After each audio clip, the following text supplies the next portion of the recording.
Hey everybody, Akamatzu here, back with another thoughts video. This time it is on Persona 3 Reloaded episode, I guess the Answer DLC. And I guess some thoughts in general about Reloaded, but mainly the DLC. All right, a little housekeeping before we get started. I was provided this key by Atlas, so I did not buy it.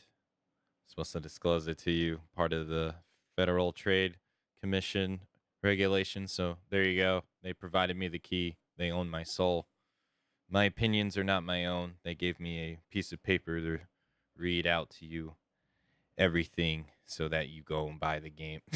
No, they provided me the key. Also, secondly, just the history with me in this game, the franchise. Persona 5 was the first one I played, Royal being the second. I'm going to consider them different games. Then Strikers, side game. And then after that was Persona 3 Fest back in January of 2022. And I want to bring this to your attention because I played the latest one at the time. And then I went back and I played of kind of like the Personas now because I hear Persona 1 and 2 are not really like 3. I haven't played them myself, but I heard 3 is where the formula gets started. I went back and I went to play 3. And I played 4 back to back in January and February of 2022. And I very much liked Persona 3 a lot. It became my favorite Persona game, even after playing 4. So at that time, I played The Answer as well. So it was the Fest version. I played it digitally on the PS3. You could buy it off the PSN. I had it for a while. And I did not like the Answer DLC in it. And we'll talk about that along the way when I talk about the Answer DLC here and stuff like that. But going into the Answer DLC for Reloaded, I was actually looking forward to it, despite not liking it in the original, because it had been a lot of time since Atlas had, made this game, and they've had a ton of experience with so many different games over the years, right? I think it came out in 2007, correct me if I'm wrong, and it's 2024. That's a big time gap, and I wanted to see how they were going to use their expertise from making all the other games and improve the answer. So we'll talk about it. But that was my biggest thing that I was looking forward to it. Now, as always, I usually break down my thoughts on the good, the bad, and I'm going to add this new category called wish list, things I wish that were changed in my non-game dev opinion. So let's start off with the good. First things first, the story segments that happen, I like them. I think they're really nice in the answer. The acting and everything, I think is fine. I don't hate it. I think it's very enjoyable. To piggyback off that, I like the fact that they added the Link episodes that, from what I understand, correct me if I'm wrong, they're kind of like a derivative of stuff in Portable. I haven't played Portable. And they were incorporated in this version because they weren't going to do the lady. Well, they have them in the answer, and those were not in the base game or the base. When I mean base game, I mean base game as in the answer in Fest. They were not in the original answer, so it was nice because it added more stuff for you to do. Along that was the Elizabeth quest. From my understanding, those were not in the answer as well in the original game. And the flower shop lady, I can't remember if she was there either. I think she was new to this. And I thought those were all welcome additions. They gave you stuff to do. That was not just the core gameplay loop. So I welcomed them. And I thought the acting was good, and I thought that stuff was great. Another thing is just the changes to the reloaded combat in general, and I'm not even talking about the new stuff here with episode Aigis, just in general, makes getting through the main combat loop a lot more bearable. It's just, with the 30 attacks, the changes to the shuffle time. I like the old shuffle time. But the change to the shuffle time, the rush, the ambush mechanic, it makes getting through the abyss of time a lot more enjoyable, I would say, in this version compared to the last version where it didn't have that stuff. Granted, like I said, I didn't mind the old shuffle time. Thought it was pretty fun. But the ambush mechanic and the third G attacks and stuff like that. It definitely does add to the combat and the overall flow of the game. It makes it, I would say, for the better. That is actually about all I have to say that's about good about this DLC. I know it sounds like I'm gonna say a lot of bad, but it's not true. It's just I can't really, off the top of my head, think of anything else. Overall, I did enjoy my time with it, and I'm gonna touch on that at the very end. So let's go into the bad. The bad is that it's very much left the way it was. There is the reload changes, they're there. The Link episode stuff is there. The Elizabeth quests are there.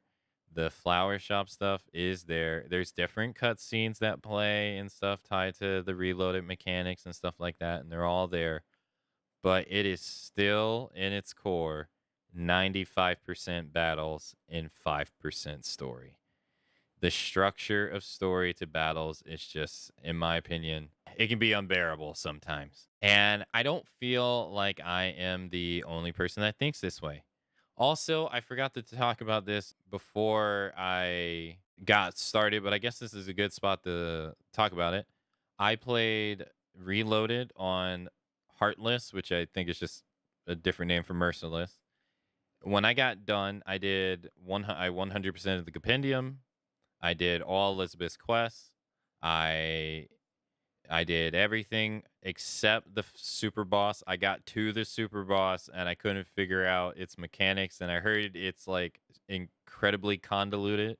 I haven't figured that out yet. But by the time I was done, I streamed it for 10 days and I came to a total hours of 63 hours and 27 minutes that you'll see here on screen. Compared to the time I spent in the base answer, it was around 52, or I'm sorry, 42 hours. I'll show you the screen over here, but it's actually not accurate because it doesn't count all the times I died, right? And I guess this one Reloaded doesn't too. But I did spend a lot more time in Reloaded by about 20-ish hours than I did in the base game. And that's going to be kind of a complaint and not a complaint. I like the combat in Persona games and SMT games. I find it very fun. I find it very enjoyable. But there is a mind numbingness to it after a while, especially when I think what people expect from these Persona games, right? People expect story, social aspects, right? There's no social links. There's no getting a job. There's no raising your stats, like your social stats. There's no hanging out with your friends and all that stuff and organizing a calendar. All that's gone, right? It's just chase chase story, breadcrumbs, and combat for hours on end. And I think for most people that is a they don't really like that. Now I'm gonna come over here and show you this to kind of try to reiterate my point here. This right here is my stream data for the last 30 days. The underlined days are when I played Persona 3 Reloaded the Answer DLC. As you can see, this is chat messages sent in my stream. You can see the higher end days are on the left side, and you can see the reloaded days are trending downwards. I could tell that the community around my channel, I don't like saying my community, they were not into it. I could tell. It was very hard to get a conversation going. This could be a big problem on my fault, my lack of, being a good content creator. It absolutely can be that 100% because there's people like, and we all know Crystal, who is very popular in the Persona universe, and she has, a boom in chat, and people are very excited about the DLC, right? They exist. So this would definitely be a fault in my broadcast style, but the community around my stream was not into it. It was really hard to get a conversation going. I almost felt like no matter what I was going to say about the game, I was going to get anything going. And you can see here, it was trending downward pretty much every day. And I think it has to do with the mind numbingness of the gameplay.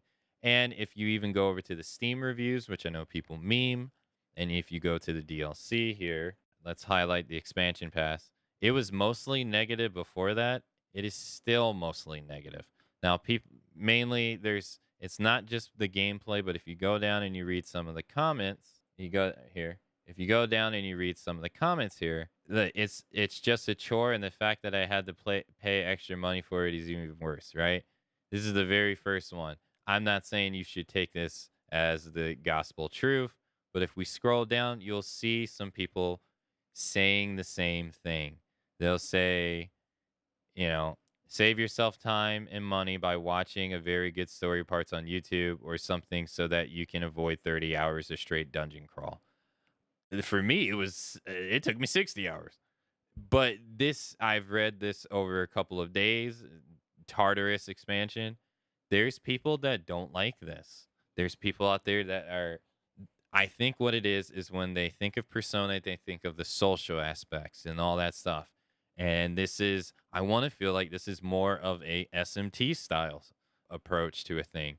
Also, the dungeons are very repetitive and boring. See? And I feel like that was also how my community took it, or well, the community around my channel took it as well. It was very hard to get them engaged in the game. I don't know how people like Crystal do it. I'm jealous. I wish I had her magic and the people who were successful at it. I wish I had their magic. But that being said, I did enjoy it myself. I went into it this time knowing what to expect, right? I knew first and foremost what it could possibly be. I wasn't blindsided like I was the first time when I really disliked it. I didn't enjoy it as much this time as I did enjoy it more this time, but it wasn't crazy a lot. I think it got alleviated because I knew what to expect, but it was still a chore, and I still wish it was changed. I wish this part of the game was changed more heavily. In a way, I'm kind of glad they kept it faithful. I do like that idea when people keep it faithful, but then sometimes I feel like you do need to change stuff, and I feel like this is one of those things where you need to change stuff. Its structure, I think, is what, especially fans who got in with Persona 5, right, or how popular it got, and they expected to be like that. I think this is not what they like. So yeah, 95 battles, 5% story. It's a tough pill to swallow. Other minor things, I feel like the antique shop stuff is not that well thought out in the very beginning of the game. Again, minor, because that's when, at least on Heartless, that's when you're your weakest, and I was getting decimated there. So all I wanted to do was get out of that stuff as fast as I could and get some passive abilities. But there was stuff to farm there, and I found like very early on that lady was not useful until like mid to late game. She didn't have anything to offer that I didn't that would help me really, because I wanted to get as many passes as I can so I can make the game easier and or make it more bearable. And I thought her structure was kind of strange. Again, minor complaint. It doesn't really matter. And then another thing I thought was actually kind of poorly thought out also was linking like the fire lady in the Link episodes together with leaving the Abyss of Time. When you leave the Abyss of Time, you give up. It's like leaving Tartarus and you give up your cards and what you earned. And I would not ever want to do that. I would like, especially if I got the Justice card. There was one time I went from floor 1 to 22 and I got the Justice card to pop once. The card that allows you to pick 2 cards. And I was like, there's no way I'm giving this card up. And when you get like locked in, or me, when I got locked into certain card builds, I wouldn't want to give them up. But then I would get like, stuff to go upgrade ambush or give people passives. And I'm like, do I leave to get this stuff? Is it useful? Most of the time, I didn't leave because I didn't want to give up my Fool's card. That took me forever to get, or my Justice card, or my Star card, or whatever card that took me forever to get. I didn't want to give that stuff up. I felt like I wish it didn't really feel that way. And I'm going to segue into another thing. This is in my wish list category, but it's kind of what I'm talking about here. It has to do with the ambush stuff. There are the last 2 ambushes you get are very good. The one that makes it to where the ambush takes less time to get the maximum speed, and then the one that makes it to where when you run into items, you break them instead of having to shoot them and alert enemies nearby. Those are game changing, and you get them as the last 2. One of them you should unlock early. Like I said, it took me 63 hours to get through it. I am a slow, thorough gamer. I try to do everything. The people in the Steam comments over here are complaining about 30 hours, right? They're talking about how it's dull and boring. That stuff could help at least alleviate it a little bit, especially one where you get the maximum velocity. If you could get one of those early, not both, just one, maybe the one where you can run through the pillars or the one where you get the maximum speed, one of them. But it would help so much with getting through the abyss of time. Once you get both of them, it feels like you're almost playing a different game with how the just running feels. It feels great. I wish you could get one of those earlier. It would just make it so much more smooth. I hate how they're at the tail end. And lastly, this doesn't really have to do with the actual game itself or like the gameplay, but this has to do with the game, the pricing. Persona 3 Reloaded expansion pass, mostly negative. It has been mostly negative on Steam ever since it was announced. I had to come here and read what you got. I didn't get it right. I didn't buy it, right? Like I said in the beginning, Atlas provided me a key. That was for the story stuff. All of this comes included. I couldn't tell you what this first two stuff was because I was uninterested. I even read it like 3 separate times at different times before this, like months ago, and I couldn't remember. $34 is half the price of the base game at $69.99, right? For me, the base game took like over 200 hours to finish. So 63 hours isn't even half the game. And that's another conversation I have for another day is that the pricing of DLC almost never equates to, in terms of comparison by the length of the game, the equivalent price. It always seems overpriced in my opinion because it never lasts nearly like half as long or 1/3 long. And the answer is like for me is the same. It didn't last as long as the main game. But to charge $34 for it. This music stuff and costume stuff, the Velvet costume seems kind of lame. The music soundtrack kind of lame.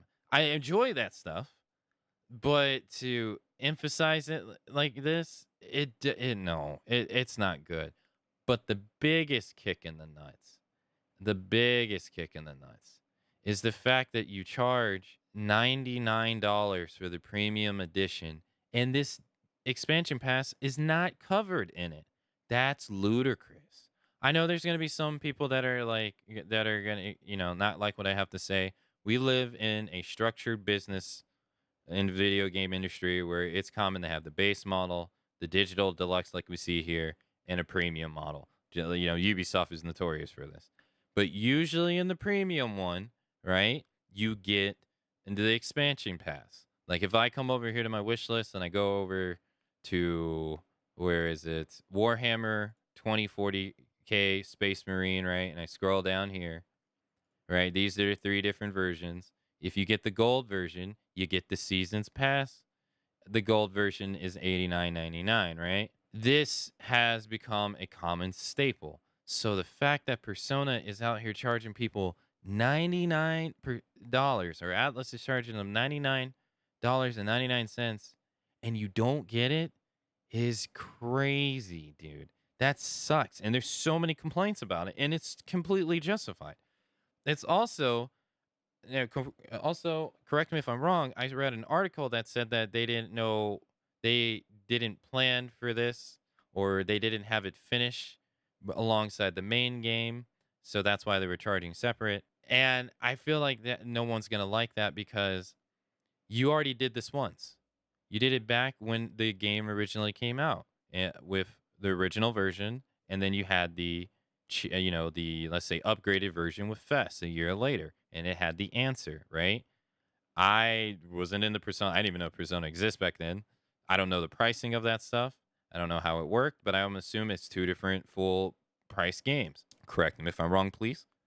And you already did that, but that already existed in 2007. It's 2024 now, and people are already aware of the answer. They already know. This is kind of like a definitive version of Fest, right? This is not. It doesn't have the portable gameplay. It doesn't have the lady in it from Portable, unfortunately, right? But they incorporated some things from it to try to have like the boy social links, right? But people are aware of the answer. It's part of Fest. For it to not be here in the base game seems ludicrous to me. It should be part of the base game, in my opinion. It should absolutely have arrived day one with the game. If it didn't, and it took 7 months to make it, why not release it just in September? Have you seen the amount of games that have released in September this month? It seems like a bunch of companies are like keen on releasing games in September. So waiting 7 months for this to be done and releasing it in the September seems like a good month to release it, right? Doesn't seem like a bad idea. Obviously, the answer is money, and you get more money doing it this way. But that sucks, right? That sucks. It should have been part of the base game. Everyone knows of the DLC who's aware of this, right? You only don't know if if you don't know about Persona 3. But the people who do know are rightfully upset. Should have been part of the base game. This not good. Shame. Shame on you, Atlas, for this. This is not good. You should not do this in the future. All right. That's all I got to say. To close my thoughts though, I did enjoy my time with it. In the end, I did enjoy it more than when I played it originally, and it was largely thanks to the reloaded changes. The original Game Fest is gonna still remain my one of my favorite games of all time. I still prefer it over Reloaded. Simply, you can say it. I can't even say it's nostalgia. I only played it 2 years ago. I just really enjoyed the brutal experience it offered. There's some I like the more dark tone subtleties in the original, but I like the answer more in Reloaded. The fact that it's heavily gameplay oriented and the gameplay in Reloaded is, just much more compatible. Fine, I'll take it, I'll take that. It does make it a lot better, but it's such a tough pill to swallow not being a part of the base game. And also the fact that it's just very grindy, and I don't think that's what modern Persona fans who got in with 5, who think all games are like that because that was probably like maybe their only experience with it, or maybe they played 4 Gold and they saw it was similar. This I don't think it should have came out. I think it should have been tweaked. So that's gonna be it. That's my thoughts on Persona 3 Reloaded episode. I guess the answer DLC. I don't think it really needs episode I guess in there, but do we have some same opinions? Let me know down in the comments below. Thanks for watching, and I will see you in the next one.